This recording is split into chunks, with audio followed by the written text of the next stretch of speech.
Hello, welcome to Collectible Watches Manila.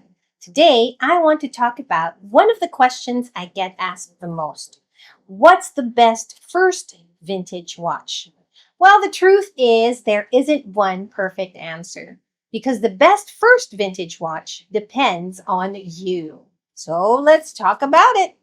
One of the biggest mistakes beginners make is believing they need to buy their dream watch first. A Rolex, an Omega, a Tag Heuer, or whatever watch they've been dreaming of. But here's the truth. Most collectors didn't start with their dream watch right away. They started with a watch they could afford. Yes, that's right. And that's really okay. There's nothing wrong with that. Collecting isn't about buying the most expensive watch. It's about starting your journey. The first thing you should think about is, of course, your budget. And don't worry if it's limited. Every collector starts somewhere. Maybe your budget is around $300, or maybe it's 1,000, or maybe you're finally ready to buy that first Rolex Precision. And there isn't a perfect budget. There isn't a right amount to spend. There is only the budget that's right for you. Never let your budget stop you from becoming a collector.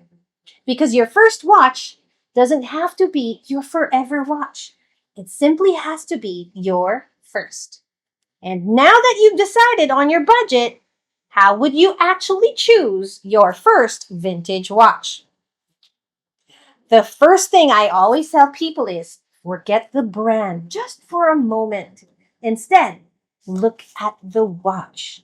Look at the dial. Look at the hands. Look at the case. Look at the proportions. Then ask yourself one simple question. If this watch didn't have a logo, would I still love it? Would I still wear it? Because if the answer is yes, you've already found something special. The next thing to consider is patina. Yes, you heard that right. I said patina. Some collectors love watches that almost look brand new, pristine condition.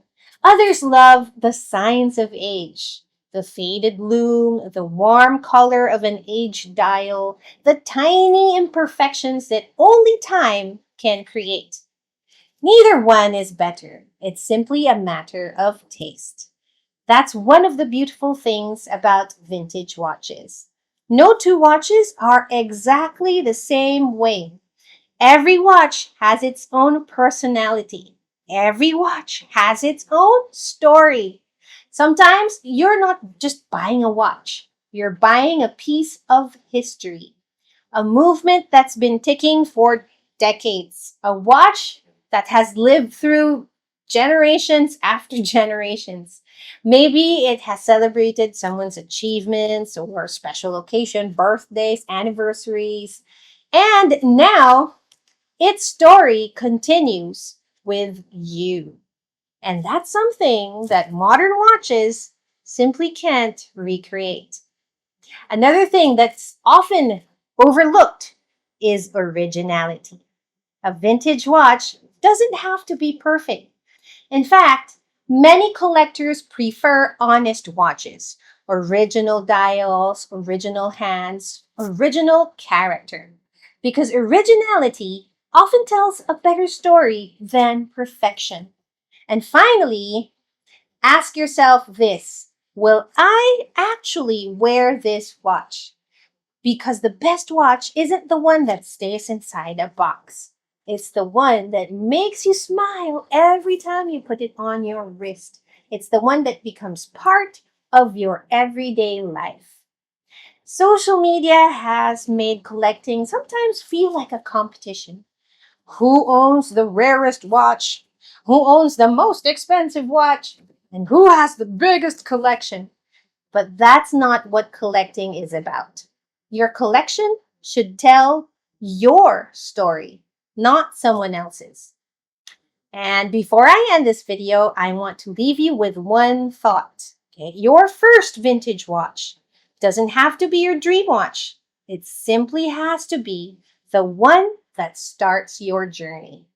And if there's a watch that's out of reach today, don't let that discourage you. Let it inspire you. Maybe one day you'll own that Tag Heuer you've always wanted. Maybe that Omega. Or maybe even that Rolex you've been dreaming about.